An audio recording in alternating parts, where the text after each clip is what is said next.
കിടന്നുറങ്ങിയിട്ട് പാതിരാത്രി, ആ രാത്രിയിലുള്ള സമയങ്ങളിൽ സ്വന്തം ശരീരത്തെ പ്രയാസപ്പെടുത്തി ബുദ്ധിമുട്ടിപ്പിച്ച് എഴുന്നേൽപ്പിച്ച് വുളു എടുക്കാൻ വേണ്ടിയിട്ട് സ്വന്തം ശരീരത്തെ നിർബന്ധിപ്പിക്കുന്ന മനുഷ്യൻ വുളു ചെയ്യാനുള്ള കൈ കഴുകുന്ന സാഹചര്യത്തിൽ അവന്റെ ഒരു കെട്ടഴിയും. അടുത്തൊരു കെട്ട് മുഖം കഴുകുന്ന സമയത്ത് അഴിയുന്നതാണ്. അടുത്തൊരു കെട്ട് തല തടകുന്ന സമയത്ത് അഴിയുന്നതാണ്.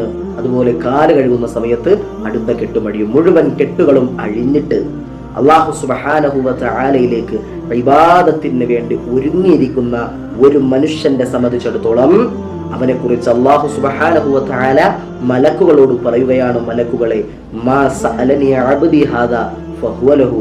അല്ലാഹു സുബ്ഹാനഹു വ തആല ഈ മനുഷ്യനെ കുറിച്ച് മലക്കുകളോട് കാണിച്ചു കൊടുത്തിട്ട് പറയും, അവൻ എന്ത് ചോദിച്ചാലും ഈ അടിമയെ കണ്ടോ മലക്കുകളെ, ആ അടിമ എന്ത് ചോദിച്ചാലും ഫഹുവ ലഹു, അത് അവനുള്ളതാണ് എന്ന് അല്ലാഹു സുബ്ഹാനഹു വ തആല.